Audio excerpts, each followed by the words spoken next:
사냥하실 때 우리 감사함을 주며 나아가십시다.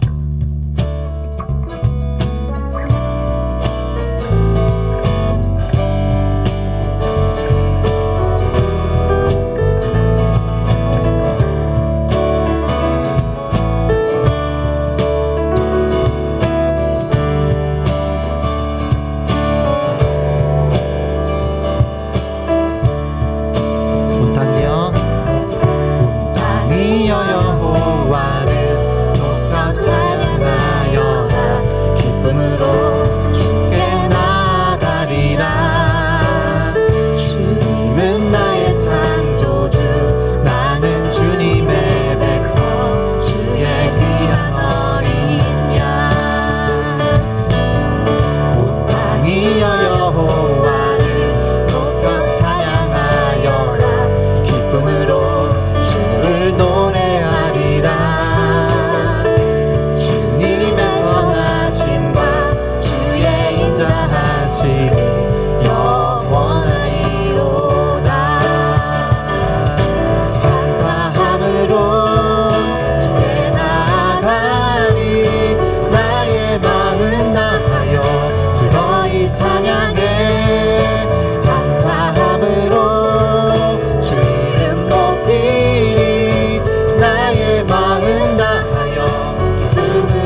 높이 계신 주님께 우리 여기 모인 이유 우리 마음 모아 주님을 높이는 것 우리 주 안에서 노래하며 주의 이름 찬양해 감사로 그 문에 들어가 주 이름 성축하네 진실한 찬양 안에 권능이 많이 외침새 할렐루야 손뼉치며 전능하신 주께 높이 계신 주님께 우리 여기 모인 이유 우리 마음 모아 주님을 높이는 것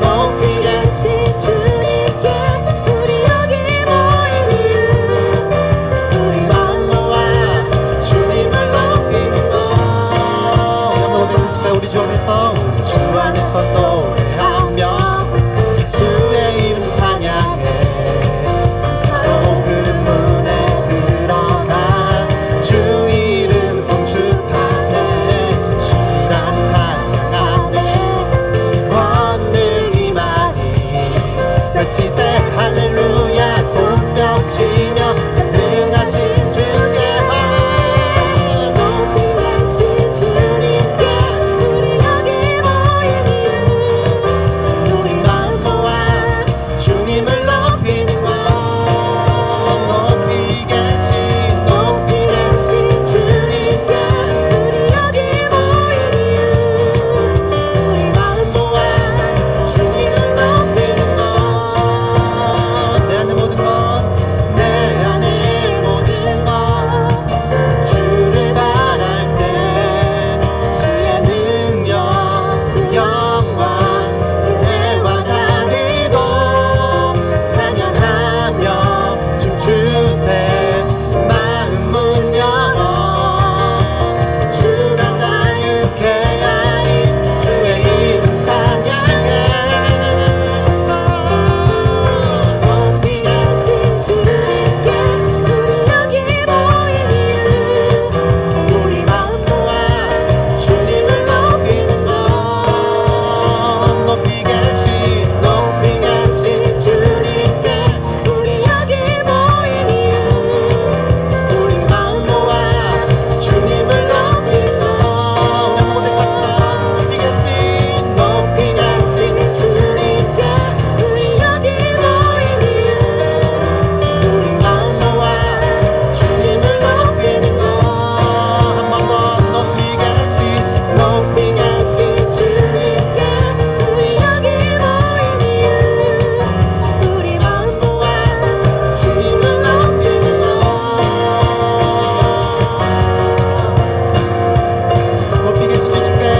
높이 계신 주님께 높이 계신 주님께 높이 계신 주님께 높이 계신 주님께 높이 계신 한 번 더 높이 계신 주님께 높이 계신 주님께 높이 계신 주님께 높이 계신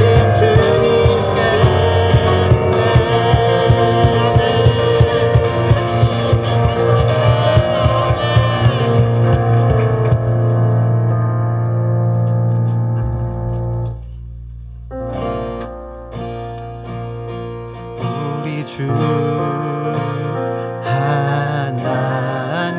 하나님 큰 영광과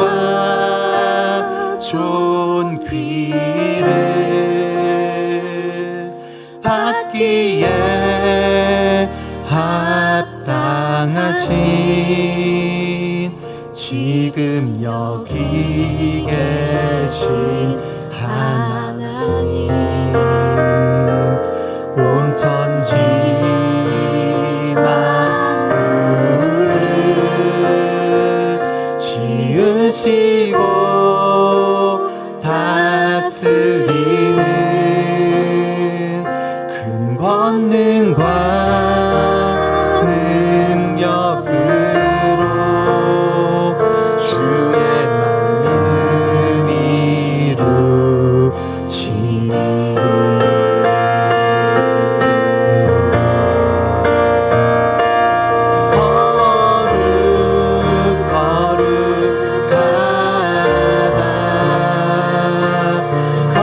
거룩하다 주 하나님 곧 전능하신 이여 하나님 나라의 안에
임하네.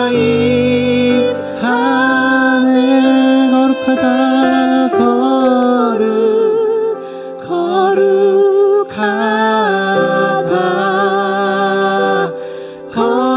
거룩하다 주 하나님 곧 전능하신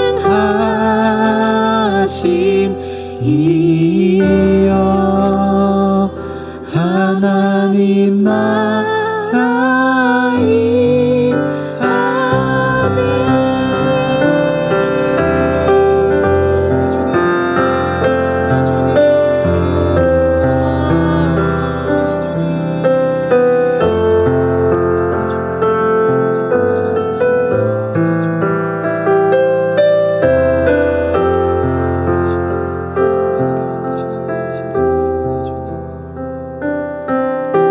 한번 같이 기도하실 때에는 우리가 하나님을 다시 한번 높여드리며 기도하십시다. 그 하나님이 거룩하신 전능하신 하나님이십니다라고, 온땅에 찬양받기에 합당하신 유일하신 이름이십니다라고 우리가 우리 소리를 내어 다시 한번 그 주 이름 높여드리십시다. 같이 기도하시겠습니다. 예수님, 그래도 주 하나님이 전능하신 하나님이십니다. 만군의 왕이시고 만군의 주 되신 하나님이십니다. 온 땅에 가장 높으신, 온 땅에 찬양받기에 합당하신 모든 영광을 받으신 유일하신 하나님이십니다. 예수님, 그 하나님이 전능하신 하나님이십니다. 예수님, 하나님이 받기에 합당하신 하나님이십니다. 우리 찬송받기에 합당하신 하나님이십니다. 예수님.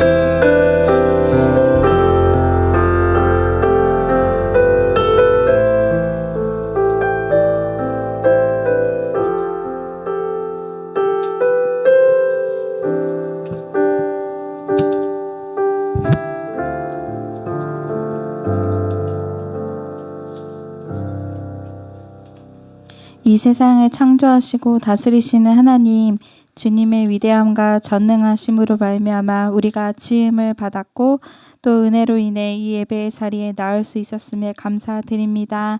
귀하고 복된 주일에 주님의 성전에 나와 하나님을 예배할 수 있다는 것만큼 큰 기쁨이 없습니다. 하나님의 말씀에 귀 기울이고 주님의 도를 깨달아 알며 그 율법을 지켜 행할 수 있는 우리 좋은 나무 교회가 되길 원합니다. 하나님, 이 땅의 안정을 위하여 기도합니다. 세계는 지금 격변 속에 하루하루가 위태롭습니다. 불안한 여러 가지 정황 속에서 오직 하나님만 의지하여 나아가오니 우리나라와 또 동북아시아 또 온 세계를 다스리시는 주님께서 이 땅의 평화와 평안을 허락해 주시옵소서. 오늘은 어린이날입니다. 우리 교회에서 자라나는 어린아이들과 또 청소년들을 축복하여 주사 키와 지혜가 날마다 자라갈 수 있도록, 또 하나님을 향한 사랑도 날마다 자라갈 수 있도록 하여 주시옵소서. 또 주중에는 어버이날도 있는데 하나님이 이 땅에 보내주신 어버이의 은혜와 사랑에 감사하는 마음을 주시옵고, 또 부모님을 위해서 중보하는 자녀가 되게 하여 주시옵소서. 캄보디아, 튀르키예, 성남 도시 사역을 섬기고 계시는 선교사님들, 사역자님들을 위해서 기도합니다. 영육간에 늘 강건하도록, 사역하시면서 외롭지 않도록 늘 지켜주시옵시고 필요를 공급하여 주시기를 기도합니다. 오늘 예배를 위해서 기도합니다. 이 자리에 나온 모두가 한 사람도 빠짐없이 목사님이 전하시는 말씀을 통해 주님의 음성을 듣기 원합니다. 또 말씀 전하시는 목사님을 성령으로 충만케 하여 주시옵소서. 감사드리고 주 예수 그리스도의 이름으로 기도드렸습니다. 아멘.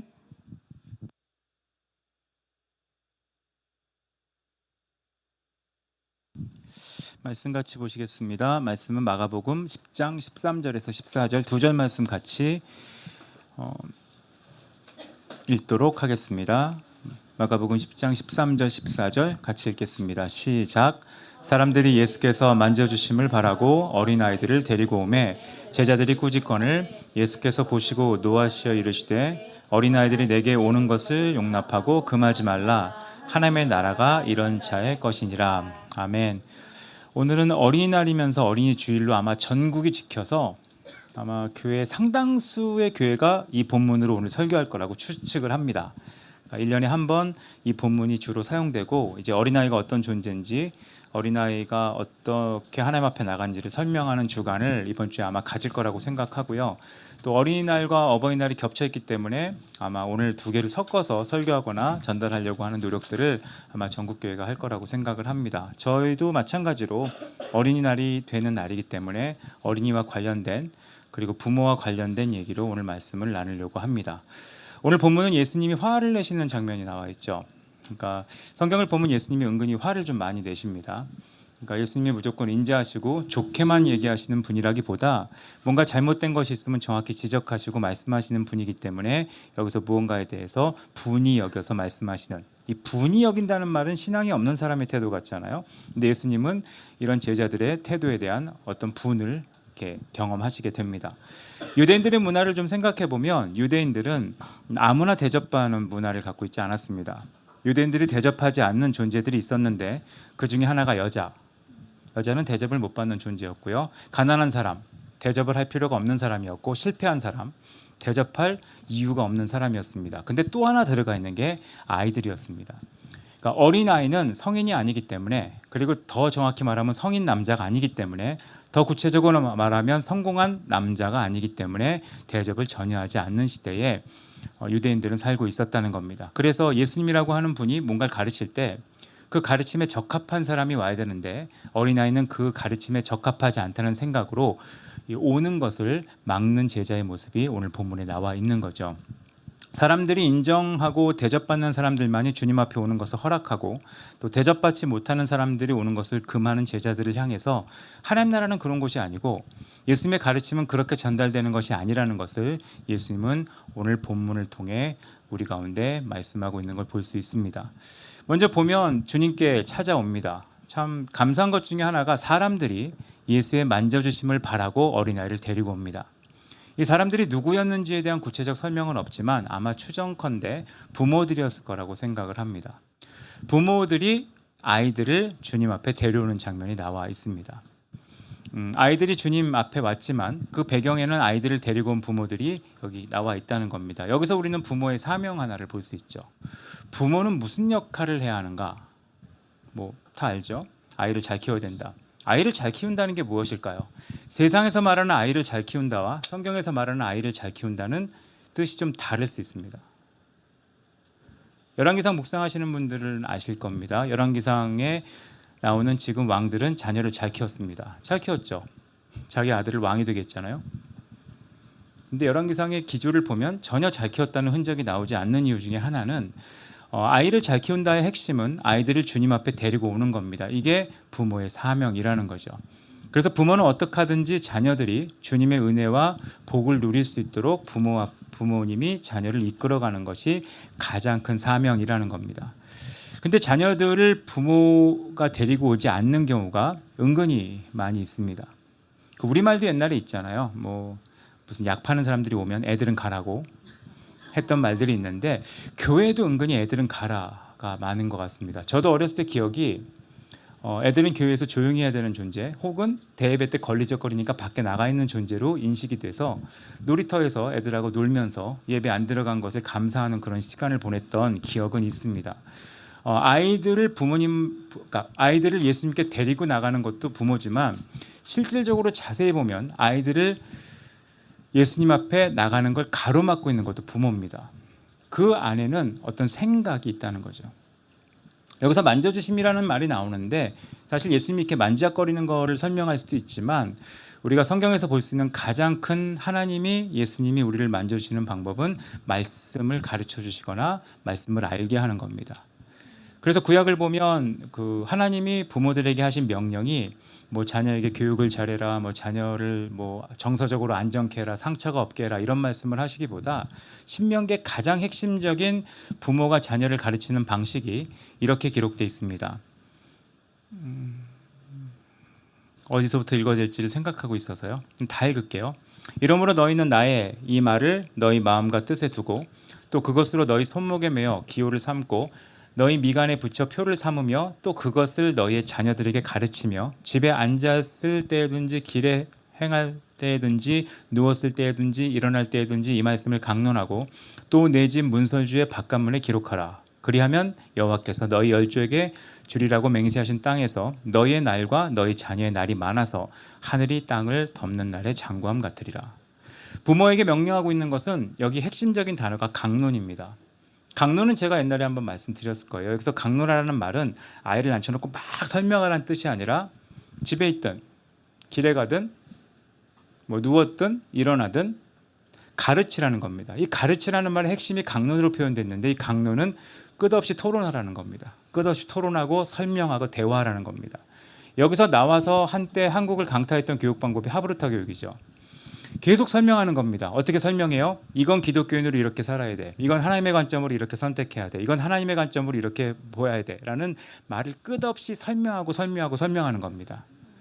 오해하는 신앙의 접근이 있거든요. 예수님께 나아간다는 것은 그 말씀 앞에 끝없이 강론을 듣고 설명을 듣고 모든 것을 하나님 안에서 생각하는 법을 배우는 것을 얘기하는 겁니다. 아닌 것은 그냥 그 자리에 와서 앉아 있는 건 아니라는 겁니다. 그냥 예배 시간 1시간 앉아 있는 거.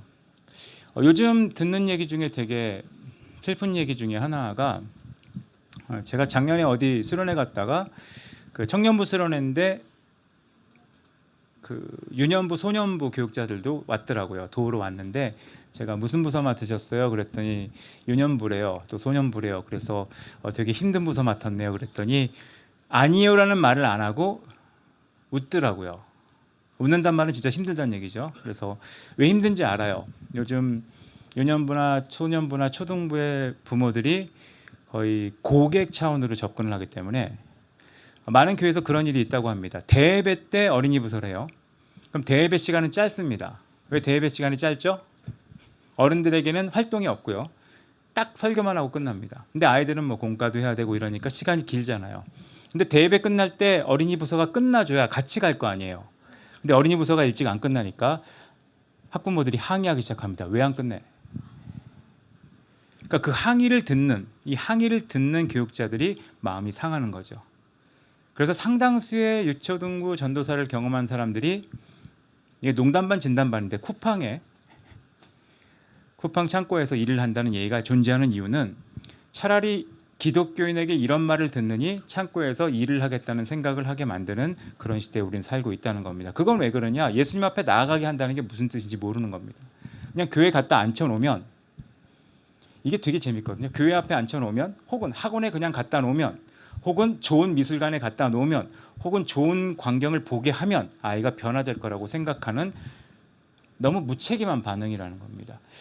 예수님께 아이를 데려가는 부모의 행동은 강론하는 겁니다. 끝없이 내가 사는 모든 순간에 하나님이 어떤 생각을 갖고 있는지를 가르치고 얘기하고 가르치는 것을 얘기하는 겁니다. 근데 그 첫 번째 단계인 예수님을 만나게 하는 과정에 제자들은 그거를 막아섭니다. 왜 막아섰느냐? 어쩌면 많은 부모들이 자녀의 신앙교육을 등한시하는 이유 중에 이 제자들이 막아서는 이유가 겹칠 거라고 생각합니다. 첫 번째는 제자들은 그런 생각으로 그랬을 거예요. 가치가 없기 때문에. 어린아이는 별로 가치가 없어요. 별로 가치가 없어요. 가치가 없다는 얘기는 큰 도움이 안 돼요. 이 시대는 남자 중심이기 때문에 아이가 중요성이 떨어진다고 생각할 수 있지만 교회도 삐딱한 관점으로 보면 아이들은 그렇게 중요하지 않습니다. 어떤 면에서요? 예산에서 중요하지 않습니다. 결산만 되지 예산이 중요하지 않습니다. 그리고 활동에서도 중요하지 않습니다. 그리고 아이들이 있으면 자랑거리도 안 됩니다. 우리 교회에 키가 큰 초등학생이 있어. 이게 무슨 자랑거리겠어요? 컵라면 되게 잘 먹는 아이가 있어. 이게 무슨 자랑거리겠어요? 게임 진짜 잘하는 애가 있어. 무슨 자랑거리겠어요? 국회의원이 있다, 뭐 의사가 있다 이런 얘기를 해야 되는데 별로 도움이 안 된다는 거죠. 그래서 가로막는 것이 존재할 수 있다는 겁니다. 그래서 가장 좋은 곳에 아이들이 있게 하기보다는 사실 사도행전 보면 되게 재밌는 말이 나오거든요. 사도행전에 바울의 설교를 듣다가 떨어져 죽은 아이가 나옵니다. 제가 한번 설교했었을 거예요. 떨어져 죽은 아이가 나왔습니다. 그 애는 왜 떨어져 죽었을까요? 설교가 재미없어서? 아니요. 설교 소리가 안 들리는 구석에 앉았겠죠. 어른들이 가운데 앉고 애들은 구석으로 보냈으니까 저 구석에 설교 소리는 안 들리는데 할 건 없는데 지겨워 죽을 것 같으니까 떨어져 죽은 애가 나오는 겁니다. 그런 것처럼 아이가 큰 가치가 없다고 생각하는 것이 이 시대의 생각에 있었을지도 모르겠습니다. 그리고 또 신앙은 어른들이 하고 있기 때문에 아이는 그냥 따라오면 되지 애가 뭘 주도적으로 하냐라는 생각을 했을 수도 있습니다. 그런 생각은 우리나라에도 있었죠. 어렸을 땐 그냥 교회 참 다니다가 혹은 잠깐 보류하다가 대학생 때부터 열심히 믿으면 되지 않느냐. 사역해 보신 분들은 아는데요. 어린아이를 바꾸는 것보다 대학생 바꾸는 게 더 힘듭니다. 대학생 바꾸는 것보다 힘든 게 장년 바꾸는 거고요. 장년 바꾸는 것보다 중년 바꾸는 게 힘들고요. 중년 이상을 변화시키려면 천재지변이 일어나야 됩니다. 예, 그건 간증으로 우리가 들을 수 있잖아요. 50 이상인 분들이 예수를 믿게 되는 과정에는 진짜 화려한 간증이 필요합니다. 죽었다 살거나 집이 풍지박살 나거나 뭐 화재가 나거나 집이 싹 다 타거나 땅이 갈라지거나 뭐 이런 정도가 있어야 됩니다. 근데 아이들이 하나님 믿는 데는 그 정도의 강도가 필요하지 않습니다. 근데 참 사람들이 신기한 게 빨리 믿을 수 있는 아이들을 더 뒤로 미룬다는 겁니다. 나중에. 마치 어렸을 때 발레를 배우면 다리가 쉽게 찢어지는데 대학생 이후에 배워.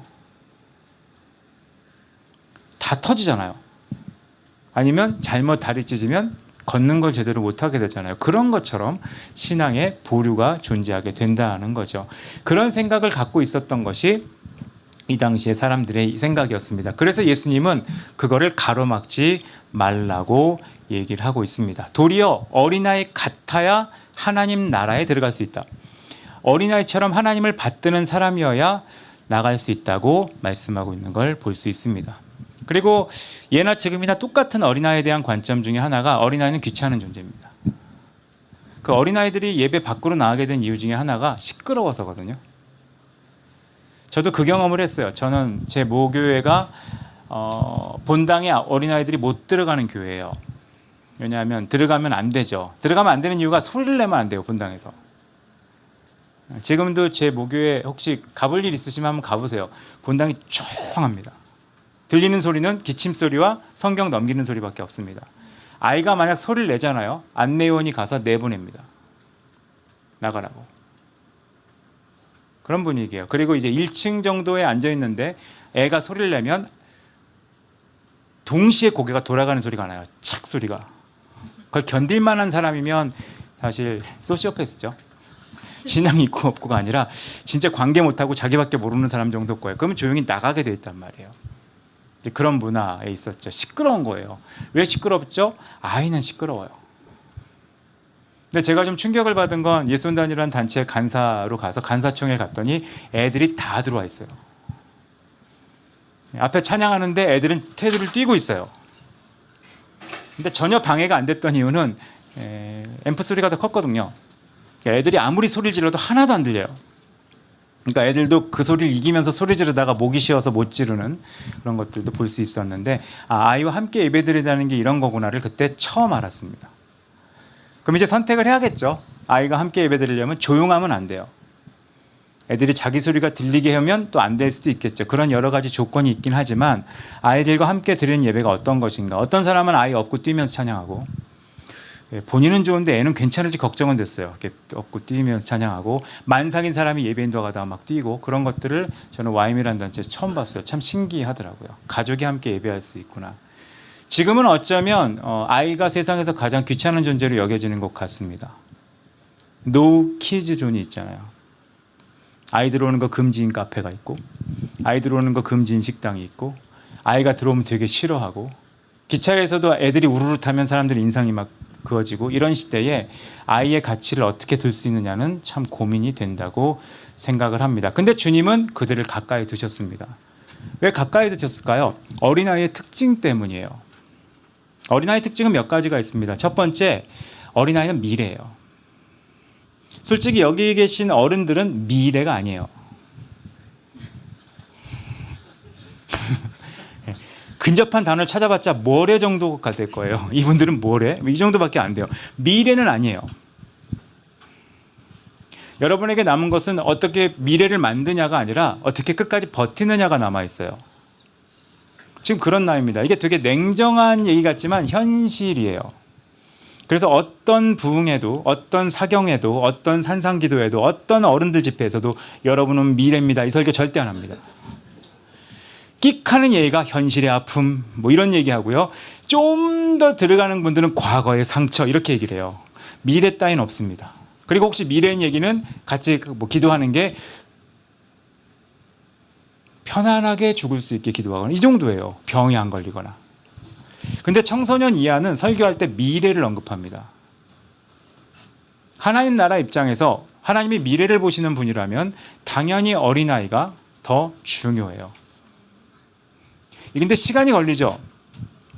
전 어렸을 때 조금 걱정을 한 적이 있어요. 어렸을 때가 아니라 한 몇십 년 전에 어느 날 이후로 부모님들이 바뀌는 걸 봤습니다. 아, 부모님들이 슬슬 아이들을 교회에 보내기 싫어하는구나. 슬슬 자녀 교육에 신경을 안 쓰는구나. 슬슬 자녀 신앙 교육에 관심이 없구나. 슬슬 모든 교육을 위탁을 하는구나. 이런 것을 보기 시작했어요. 이게 후유증이 있을 텐데 지금 후유증이 심하게 있죠. 어느 정도 후유증이 있냐? 제가 한번 말씀드렸어요. 제가 갔던 어떤 모임에 장로님이 되게 심각하게 얘기하셨어요. 아, 얘기를 해야 되는데 얘기를 못했다고. 뭘 얘기 못하셨는데요. 교회 수석 장로님인데 아들이 애를 낳는데 손주가 태어난 거죠. 애 유아세 주라는 말을 아직 못했대요. 왜 안 하셨는데요? 싫어할까 봐. 더 재밌는 말은 기분 나빠서 교회 안 나온다고 할까 봐. 솔직히 여기까지 얘기하고 싶었거든요. 기분 나쁘게 해야 확실히 교회 안 나오는 이유가 확인되거든요. 그래야 주님도 구원할지 버릴지 정하기 편하실 거라고 이렇게 얘기하고 싶었는데 이건 제 승질 같은 얘기고 제 승질 열왕기 읽으시면 제 승질하고 성경에 기록된 거하고 비슷할 겁니다. 이제 그런 생각이 들었는데 그런 지경이 된 거예요. 왜 그랬느냐? 나중에 신앙이 생기겠지. 애들이 뭘 하냐? 아휴, 너희는 이게 더 중요해라는 부모가 가르쳐주는 우선순위가 이미 들어온 겁니다. 그래서 되게 신기하거든요. 그 부모들은 그렇게 신앙을 시작한 사람들이 아니에요. 근데 본인의 신앙의 시작과 정반대의 일들을 아이에게 주어버렸기 때문에 아이들은 성인 될 때 이미 우선순위에 신앙이 없게끔 교회에서 자랐습니다. 그래서 몇 주 전에 말씀드렸지만 대학가가 어려운 겁니다. 기독교와 전혀 다른 우선순위를 가진 모태 신천지가 들어왔기 때문에 그렇습니다. 우리 모태 신앙은 신앙이 없는 신앙이지만 거기 모태 신천지는 진짜 신천지는 무장한 애들입니다. 그러니까 얼마나 캠퍼스가 어려워졌겠습니까? 거기에 대해서 예수님은 분하게 여기신 거예요. 순간순간 예수님께 다가오지 못하게 만드는 어른들의 벽들을 주님은 분노하셨다는 겁니다. 두 번째, 예수님이 어린아이들을 중요하게 여기는 이유는 어린아이의 태도죠. 어린아이의 가장 좋은 태도는 개방성이에요. 물론 어린아이가 사라지고 있어요. 이 얘기는 인구 수가 준다는 게 아니라 어린아이 다해온 어린아이들이 없어지고 있어요. 어린아이의 장점은 수용성이거든요. 왜 수용성이 있죠? 어린아이는 자신이 완전하지 않다는 전제를 갖고 있습니다. 사실 이 전제는 옛날에 몇십 년 전만 해도 청년들이 그런 생각을 했었어요. 청년 시기까지도 나는 모든 걸 아는 사람이 아니다. 나는 세상에서 가장 똑똑한 존재자가 아니라는 의존적인 생각이 있었어요. 의존적 생각이 있다는 말은 배우려고 한다는 거예요. 근데 이게 배우려고 하는 태도 비슷한데 배우려고 하지 않는 태도가 존재합니다. 이런 겁니다. 자, 물건이 하나 망가졌어요. 나는 내가 어려서 이걸 망가뜨렸는데 이걸 어떻게 할 수가 없어요. 그럼 배우려는 태도는 어떻게 말을 할까요? 엄마 이거 망가졌는데 이거 어떻게 하면 고쳐? 이게 배우려고 하는 태도예요. 배우려고 하는 태도가 없는 애들은 이렇게 말합니다. 엄마 이거 망가졌어. 치워. 어린아이인데 배우려고 하는 모습이 사라지고 있다는 겁니다. 이거는 어린아이가 어린아이 같지 않다는 얘기는 조만간 청년이 청년 같지 않다는 얘기고 청년이 청년 같지 않다는 얘기는 성장이 멈춘 채로 굳어버리는 게 너무 빨라졌다는 겁니다. 이게 무섭죠. 묵상하신 분들에게 참고로 르호보암 생각하시면 돼요. 르호보암 누구 얘기도 듣지 않죠. 현자 얘기도 듣지 않고 자기 또래만 얘기 들어서 가장 중요한 결정을 어떻게 합니까? 깊이 생각한 게 아니라 자기 원하는 멋대로 결정합니다. 이게 어린아이가 사라진 시대의 특징 같은 건데 예수님이 좋게 여긴 것은 어린아이와 같은 태도예요. 진짜 어린아이. 받아들이는 겁니다. 수용하는 거예요. 받아들이고 수용하는 거예요. 문제는 이게 요즘은 모르겠어요. 저도 외동이긴 하지만 외동이 많아서 언어와 대화를 직접 부모에게 들은 아이들이 너무 많아졌기 때문에 어린아이들의 가치가 필터링 없이 그냥 전달되는 소가족 구조에서 더 심할지 모르겠어요. 아이들이 더 이상 어린아이 같지 않아졌다는 겁니다. 근데 성경은 어린아이 같아야 한다고 얘기하고 더 무서운 말은 하나님 나라를 어린아이처럼 받드는 사람이라는 표현이 나옵니다. 어린아이는 순수해요. 어린아이. 저희 교회는 그런 걸 아직 못 보지만 어린아이들이 기도하고 어린아이들이 중보하는 그런 단체도 있고 교회도 있습니다. 어린아이들은 진짜 마음 아파합니다. 근데 어른들은 진짜 마음 아파하는 것보다 불쌍해합니다. 이게 약간 달라요. 어린아이들이 진짜 마음 아파하는 것은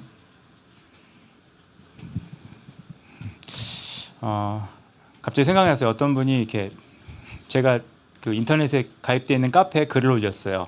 넷플릭스인가요? 어디서 플란다스의 개가 나온대요. 근데 이렇게 썼더라고요. 나는 어렸을 때 흑백으로 봤는데 칼라로 다시 나온다. 다시 봐야지. 그러면서 마지막에 파트라슈 죽을 때 내가 얼마나 울었는지 모른다. 이런 걸 썼더라고요.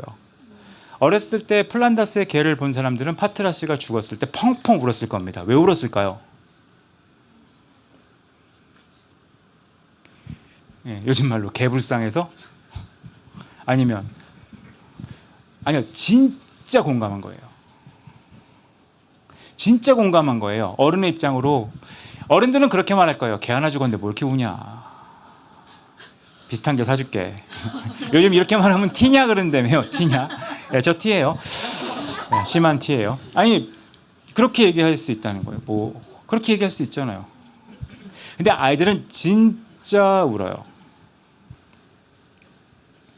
그러니까 하나님 나라라고 하는 하나님의 통치에 대해서 진짜 공감하고 진짜 고민하고 진짜 생각할 수 있는 게 어린아이의 특징이라는 겁니다. 근데 어른들은 계산을 하거든요.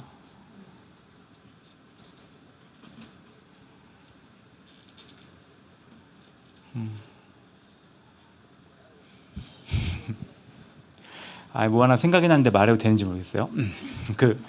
할게요. 저희 애들이 저한테 200살까지 살래요. 그래서 제가 타협을 했더니 150살까지 살래요. 왜 그런 말을 하는 줄 아세요? 저희 애들이 계산을 못해서요. 그러니까 제가 말하는 건 순수하다는 얘기예요. 근데 여러분 대부분이 여러분 부모님을 200살까지 사세요라는 대답을 하지 못해요. 그 이유는 너무 많은 계산이 돼요. 비용에 병에 뭐 앞으로 먹을 약에 와 누가 병원에 데려가지 이게 그쵸. 그래서 가장 합리적인 결정은 적당히 사시길 바랍니다가 돼요. 근데 저희 애들은 그 생각이 아니라 안 된대요. 네. 아무튼 200살에서 150살 정도로 타협은 봤어요. 타협은 봤는데 이게 뭐 타협해서 제가 그때까지 산다는 게 생각하니까 무섭더라고. 100년을 더 살아야 된다는 게. 근데 아이들이 그 말을 하는 이유가 뭐예요? 순수하기 때문이에요. 어린아이는 순수하다고요. 근데 이 어린아이를 가로막은 사람들은 순수하지가 않은 거예요. 순수한 게 제일 좋거든요. 순수한 사람들은 세상 보기엔 미련한 거예요. 시간을 막 써요. 돈을 막 써요. 관심을 막 써요. 근데 순수하지 않은 사람들은 막 쓸 수가 없어요. 딱 계산이 나오거든요. 요거 이렇게 하다 보면 내가 뭐 할 시간이 없겠는데?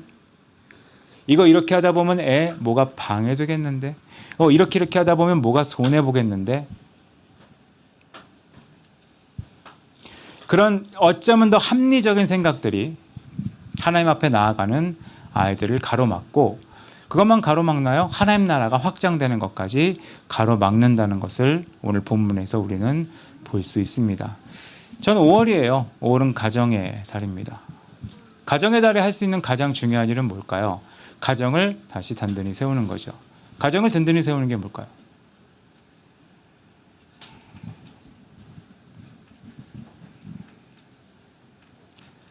어느 날 이후로 사람들이 가정에 되게 집중하는 시대가 됐습니다. 아마 2000년대에 들어와서 아니면 1990년대 이후에 우리나라 사람들이 은근히 가정에 집중하는 시대가 됐어요. 가정을 되게 중요하게 여기고 우선순위를 가정으로 대고 옛날처럼 일하지 않고 가정에 집중하겠습니다라고 외치는 시대에 자란 아이들이 지금 청년이 됐습니다.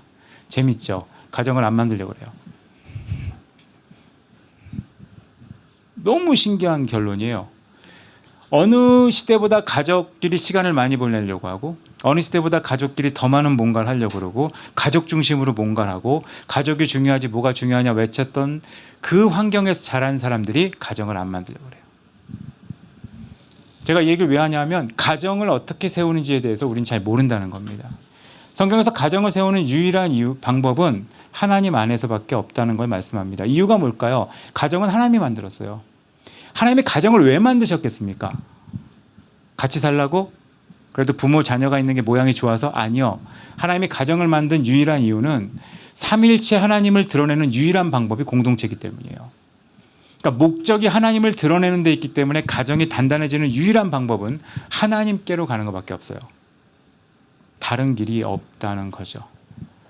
그래서 5월 달에 좀 고민해 보면 좋을 것 같아요. 아이들을 어떻게 생각할 것인가 생각해 보는 시간을 갖겠습니다. 한 가지 좀 나누고 싶은 거는 저희 교회는 좀 이상한 걸 하죠. 근데 제가 아무리 생각해 봐도 저희 교회는 주일학교를 이렇게 하기 때문에 교인이 닐 수가 없어요.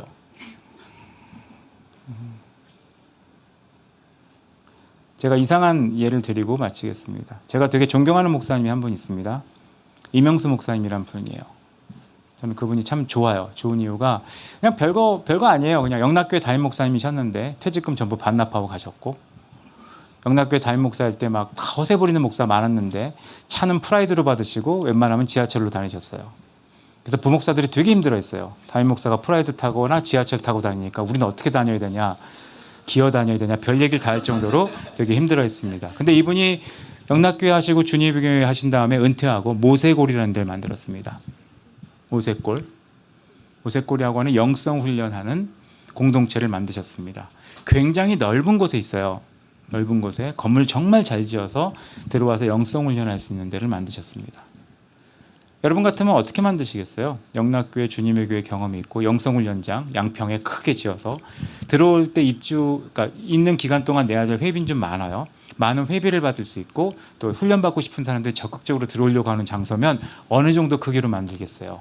그래도 많이 오면 좋지, 부흥이 있으면 좋지, 잘 되면 좋지 이런 고민할 거 아니에요. 이분은 참 웃긴 게 40명만 들어오게 만들었어요.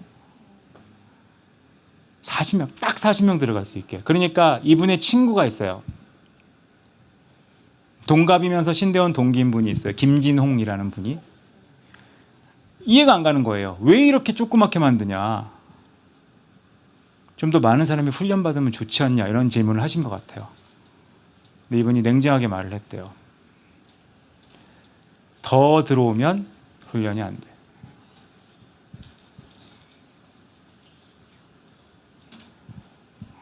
정말 딴 세상 생각이죠.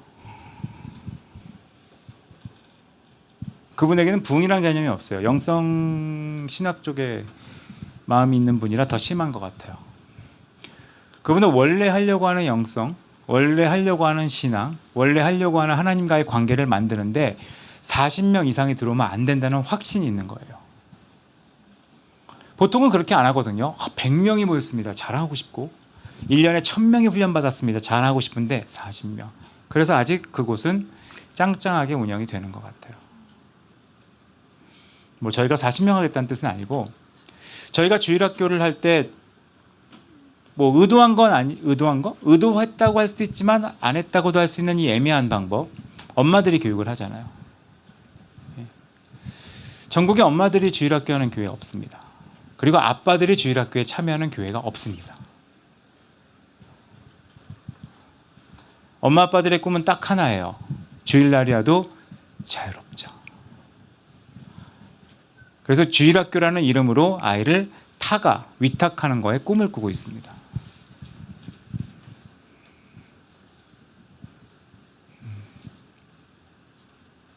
근데 우리는 안 좋은 길을 선택한 거거든요. 주일날도 귀찮게 아이들하고 달라붙어 있는. 근데 저는 믿어요. 이게 성경적 방법이에요. 자녀 교육의 가장 큰 권위는 부모에게 주셨고 부모에게 자녀 교육의 권위를 주신 이유는 예수님께 데려가라고 준 거예요. 좋은 데 다니라고 해서 주는 게 아니에요. 좋은 데 다니. 좋은 데 다녀서 좋게 훈련한다. 그게 무슨 의미가 있을까? 잘 모르겠어요. 요즘처럼 검사와 의사가 싸우는 시대에 어제 제가 어디 강의 갔는데 의사와 변호사가 계셔서 참 재밌었어요. 두 분이 또 떨어져 앉았길래 관계가 안 좋으신가 봐 이렇게 농담으로 얘기했는데 진짜 부모의 역할은 예수님께 데려가는 겁니다. 그리고 그 부모 역할을 감당하는 방법은 좋은 데 위탁시키는 게 아니라 부모가 직접 예수님께 손을 잡아 데려가는 겁니다. 데려가지 못하면 적어도 막지는 않아야 됩니다.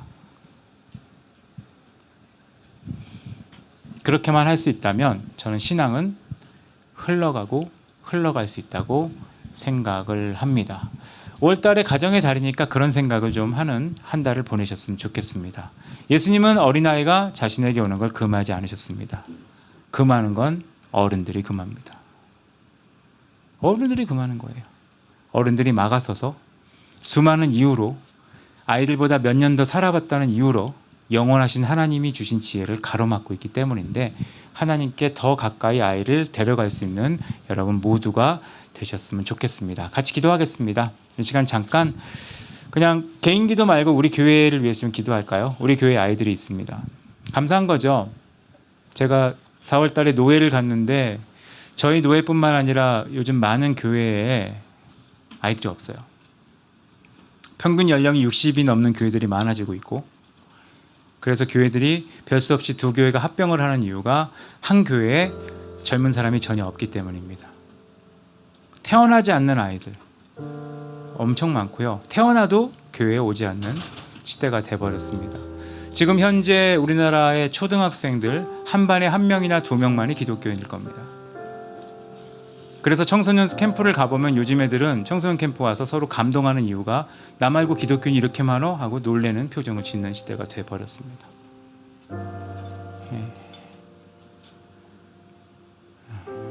그리고 암담하죠. 뭐 청년들은 이제 가정을 안 만들려고 하고 아이 낼 생각도 하지 않고 뭐 그런 수많은 상황에서 사단이 가장 효과적으로 접근하는 방법이 있죠. 저는 모르겠어요. 이거 너무 삐딱한 얘기라고 할 수 있지만 하나님이 뭔가 역사하실 때 일어나는 일이 모세가 태어나기 전에 어린아이를 왕창 죽였고 예수님이 태어나기 전에도 어린아이를 왕창 죽였습니다.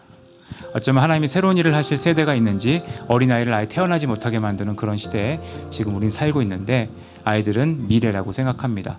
우리 교회에서 자라고 있는 아이들을 위해서 좀 기도했으면 좋겠어요. 어린이날에 어린이가 그 어느 관점으로 보냐에 따라 어린이가 되게 다양하더라고요. 근데 저희 교회에 있는 사람들은 다 어린이라고 생각을 해요. 주일학교에 속한 아이들은 다 어린이고 그 이상의 청년들은 나이가 훌쩍 많기 때문에 어린이가 아니어서 중간이 없죠. 중간이 없는 우리 교회에 있는 어린이들을 위해 기도하면 좋겠습니다. 아이들이 신앙의 사람으로 성장할 수 있도록 잘 자랄 수 있도록 그래서 얘네들이 앞으로 살 미래는 기독교인이 희귀할 수 있어요. 희귀할 수 있어요. 희귀하기 때문에 짝퉁이면 더 무시받을 겁니다. 그렇죠. 흔한 시대가 아니거든요. 희귀한데 짝퉁이면 더 무시당할 거예요. 그런 생각이 드는 때 얘네들이 짝퉁으로 크지 않고 진짜 신앙인으로 자랄 수 있도록 하나님 역사해달라고 또 그 일에 부모님들이 저희 교회는 엄마 아빠가 다 힘쓰는데 힘주시도록 이 시간에 잠깐 기도하는 시간 갖도록 하겠습니다. 같이 기도하겠습니다.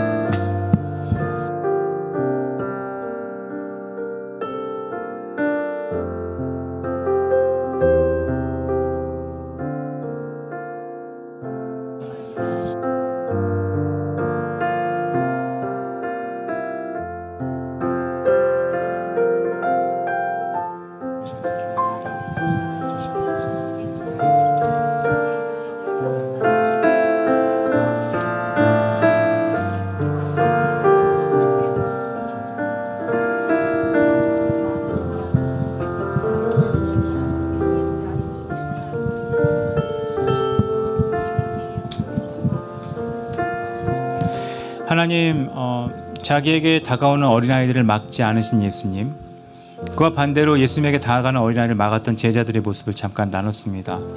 예수님은 지금도 어린아이들, 또 아이들이 오는 것을 막지 않으십니다. 다만 어른들이 수많은 이유로, 또 주변의 환경들이 수많은 이유로 그것을 막아서는 것에 불과하다는 것을 지금 잠깐 생각해 봤습니다.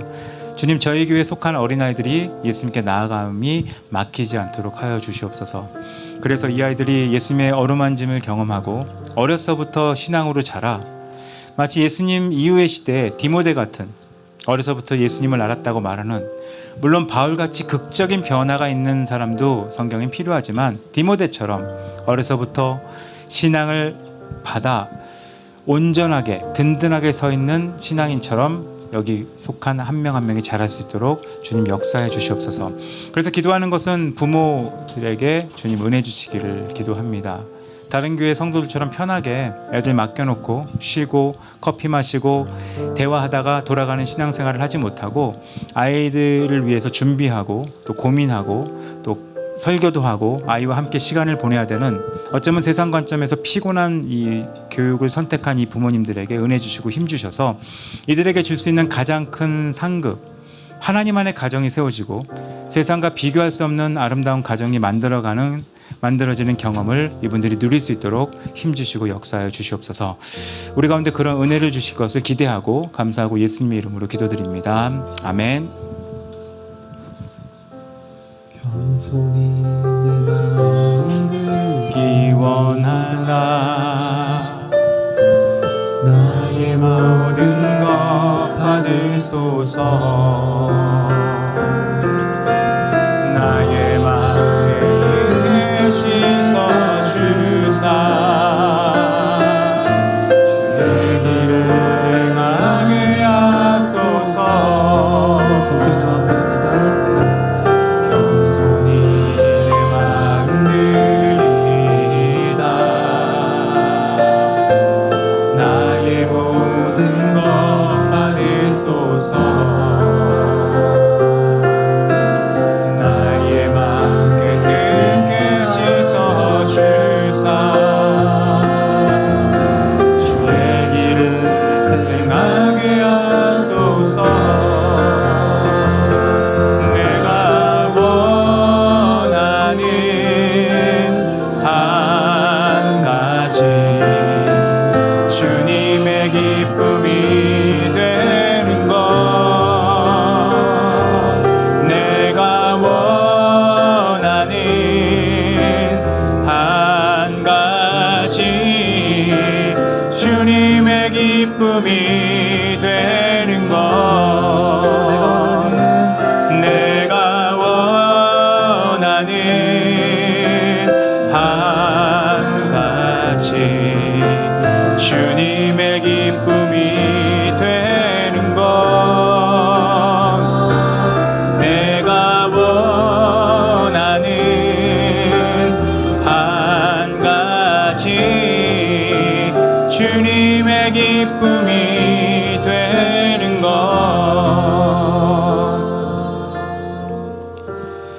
지금은 우리 주 예수 그리스도의 은혜와 아버지 하나님의 놀라우신 사랑과 성령 하나님의 교통하심이 아이들의 손을 잡고 예수님께 나아가는 삶을 살아갈 여기 있는 모든 부모와 자녀와 또 앞으로 부모와 자녀가 될 사람들 한 명 한 명 위에 이제로부터 영까지 함께 있을지어다. 아멘.